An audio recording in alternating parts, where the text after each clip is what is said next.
दोस्तों, हमारे सामने मौजूद किसी भी तथ्य से ज़्यादा महत्वपूर्ण उस तथ्य के बारे में हमारा नज़रिया होता है, क्योंकि हमारी सफलता या असफलता उसी से तय होती है। दोस्तों, मैं आपको सकारात्मक नज़रिए और नकारात्मक नज़रिए के विषय में आज चर्चा करूंगा कि दोनों में क्या अंतर है और हमारी सफलता या असफलता किस प्रकार से इससे प्रभावित होती है। दोस्तों, अमेरिका में एंड्रू कार्नेगी को स्टील किंग ऑफ अमेरिका कहा जाता था, लेकिन बहुत कम लोग जानते हैं कि वो स्कॉटलैंड से बचपन में ही अमेरिका चले आए थे। छोटा मोटा काम करते थे, गाड़ी वॉश करते थे, किसी की दुकान पर सफाई का काम करते थे। धीरे धीरे वो स्टील के बिजनेस में आए और स्टील किंग ऑफ अमेरिका बने। और एक समय ऐसा भी आया जब उनके लिए 45 करोड़पति काम करते थे। दोस्तों, करोड़ रुपया आज भी बहुत होता है, लेकिन 1920 में तो इसकी क्या कीमत रही होगी, इसकी आप कल्पना कर सकते हैं। एक लड़का जिसके पास कुछ नहीं था, जो ज़ीरो था, जिसके फादर की डेथ हो चुकी थी, मदर दूसरे के घरों में बर्तन मांजती थी, वो एक स्कॉट बॉय अमेरिका आता है और अपने सकारात्मक नज़रिए से, अपनी पॉजिटिव थिंकिंग से पूरे अमेरिका को जीत लेता है। और एक समय ऐसा आता है कि वो उसके नीचे 45 करोड़पति काम करते हैं। दोस्तों, एक बार एंड्रू कार्नेगी से लोगों ने पूछा कि आखिर आप लोगों से कैसे बिहेव करते हैं, लोगों से कैसे मिलते हैं, आपकी सफलता का क्या राज है। तो एंड्रू कार्नेगी ने मुस्कुराकर जवाब दिया कि लोगों से मिलना ऐसा ही है जैसे एक तोला सोना खोजने के लिए मनो मिट्टी को खोदना। तो उसका यही मतलब था कि हर व्यक्ति के अंदर, हर किसी भी घटना के अंदर, किसी भी वस्तु के अंदर कुछ न कुछ अच्छाई छिपी होती है। वो एक तोला सोना होती है और उसको, लेकिन वो पहले पहले दिखाई नहीं पड़ती है, ऊपर ऊपर दिखाई नहीं पड़ती है। मनुष्य के अंदर, घटनाओं के अंदर, चीज़ों के अंदर अच्छाइयाँ ढूंढने के लिए, पॉजिटिविटी ढूंढने के लिए हमें बुराइयों को यानी मनोमिट्टी को हटाना पड़ता है। उसने कहा, एंड्रू कार्नेगी ने, कि मैं इसी तरीके से लोगों से व्यवहार करता हूँ, क्योंकि मैं जानता हूँ कि हर व्यक्ति के अंदर कुछ न कुछ अच्छाई छिपी हुई है और वही एक तोला सोना है। तो दोस्तों, ये पॉजिटिविटी है, लेकिन अफसोस के साथ कहना पड़ेगा कि आज ज़्यादातर लोग इसीलिए असफल हैं क्योंकि वो निगेटिविटी को दूर नहीं कर पाते हैं। कुछ लोग जानते हैं कि निगेटिव एटीट्यूड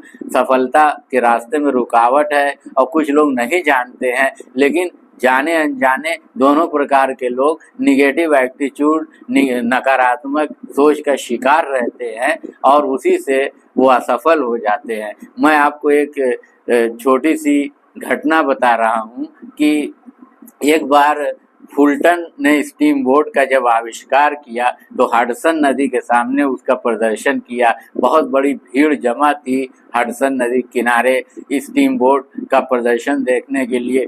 उसी में से कुछ निराशावादी, नकारात्मक सोच के लोग चिल्लाए कि ये बोट कभी स्टार्ट नहीं होगी, लेकिन बोट स्टार्ट हो गई। तो फिर भीड़ में से वही लोग चिल्लाने लगे कि अब ये बोट कभी रुकेगी नहीं। दोस्तों, ये भी क्या क्या निगेटिव एटीट्यूड है, ये भी क्या नकारात्मक नज़रिया है। आखिर ऐसे नकारात्मक नज़रिए के साथ, ऐसी निगेटिव सोच के साथ कैसे आप लोगों के साथ सफल हो सकते हैं, कैसे आप घटनाओं को अपने पक्ष में कर सकते हैं, कैसे आप चीज़ों को अपने फेवर में कर सकते हैं। सारी चालें तो उल्टी पड़ती चली जाएंगी, क्योंकि आपकी सोच ही नकारात्मक है।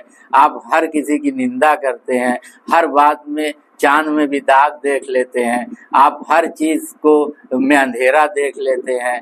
आप, कुछ लोग तो ऐसे हैं कि उन्हें स्वर्ग में भी पहुंचा दिया जाए तो उसमें भी कमी निकाल के रख देंगे। दोस्तों, एक एक शिकारी था और उसने एक अद्भुत कुत्ता खरीदा। वो कुत्ता पानी पर चल सकता था, तो उसकी सबसे पहले ये दिली इच्छा थी कि मैं अपने दोस्तों को ये दिखाऊं कि एक ऐसा कुत्ता है जो पानी पे चल सकता है। तो उसने अपने दोस्त को एक दिन आमंत्रित किया बत्तख का शिकार करने के लिए।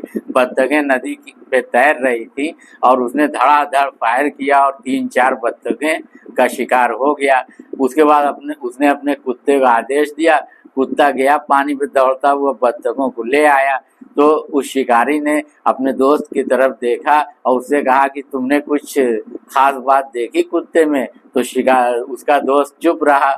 फिर शिकार करके जब वो लोग घर जाने लगे तो एक बार शिकारी ने फिर अपने दोस्त से पूछा कि तुमने कोई खास बात देखी मेरे कुत्ते में? तो उसके दोस्त ने कहा कि हाँ, मैंने एक खास बात देखी तुम्हारे कुत्ते में, तुम्हारा कुत्ता नदी में तैर नहीं सकता है। तो दोस्तों, ये भी एक नज़रिया है। ऐसे ही लोग चांद में दाग ढूंढते हैं, ऐसे ही लोग स्वर्ग में भी कमी निकाल के रख देते हैं। कितनी भी अच्छी बात हो, कितनी भी अच्छी घटना हो, कितना भी अच्छा व्यक्ति हो, उसमें कमियां निकालना, उसकी निंदा करना, उसमें नकारात्मक पहलू को देखना, ये सब चीज़ें आपको असफल बनाती हैं, आपको पीछे की ओर ले जाती हैं। इन सब चीज़ों से आपको दूर हटना ही पड़ेगा। अब अगर आप चाहते हैं कि आप सफल हो जाएं तो सबसे पहले आपको अपना दृष्टिकोण है, सबसे पहले आपको अपना एटीट्यूड, सबसे पहले आपको अपना नज़रिया, अपनी सोच बदलनी होगी, निगेटिव से पॉजिटिव करनी होगी। वही एंड्रू कार्नेगी की बात कि मनुष्य से मिलना ऐसा ही है जैसे एक तोला सोना ढूंढने के लिए मनो मिट्टी को खोदना। यानी मनुष्य में सामने से कोई अच्छाई नहीं भी दिख रही है, इसका मतलब ये नहीं है कि उसके अंदर अच्छाई नहीं है। अच्छाई हर व्यक्ति के अंदर होती है। हर व्यक्ति किसी न किसी कार्य को करने में अच्छा होता है। बस ज़रूरत ये है कि उसको प्रेरणा दी जाए, उसका उत्साह बढ़ाया जाए, तो वो आपके लिए कारआमद साबित हो जाएगा। दोस्तों, आप को किसी भी फील्ड में हो, चाहे बिजनेस कर रहे हो, चाहे सर्विस सेक्टर में हो, चाहे जिस भी फील्ड में हो, आपका सामना लोगों से पड़ता है। और अगर आप लोगों से बिहेव करना जानते हैं, लोगों से आप काम करवाना जानते हैं, लोग आपकी बात माने, आप इस प्रकार का व्यवहार लोगों से करने में माहिर हैं, तो फिर आपको सफल होने से कोई नहीं रोक सकता। अमेरिका में चार्ल्स श्वाब इसका ज्वलंत उदाहरण है। एंड्रू कार्नेगी ने उन्हें अपनी स्टील कंपनी का डायरेक्टर बनाया था और $10 लाख ईयरली तनख्वाह देते थे। उस समय अमेरिका में जो लोग सप्ताह में $50 से $100 कमाते थे, उन्हें बहुत बहुत धनवान माना जाता था।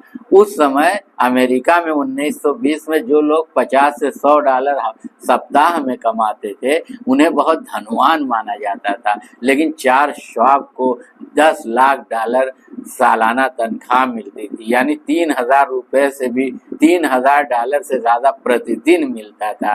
तो फिर बहुत सारे लोगों ने चार्ल्स श्वाब से पूछा कि आखिर आपको इतनी ज़्यादा तनख्वाह क्यों मिलती है? आप स्टील के बहुत बड़े दिग्गज होंगे, स्टील के बहुत बड़े विशेषज्ञ होंगे।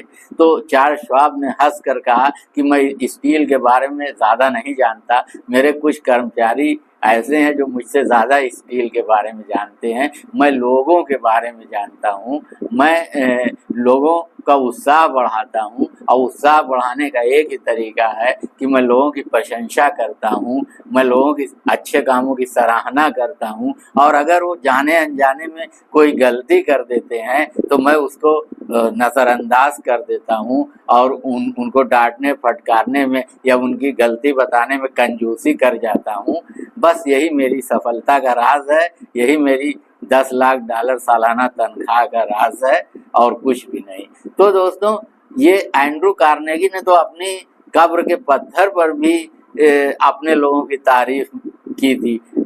एंड्रू कार्नेगी ने अपनी कब्र के पत्थर पर लिखवा दिया था, एक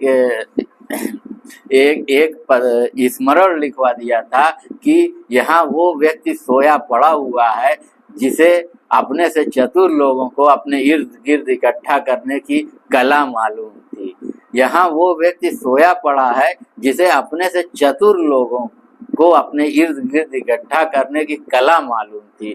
दोस्तों, इसका क्या मतलब है? यानी एंड्रू कार्नेगी मरने के बाद भी ये कह रहे हैं कि उन्होंने जिन लोगों को अपने इर्द गिर्द इकट्ठा किया था वो सब उनसे चतुर थे, यानी उनकी प्रशंसा कर रहे हैं।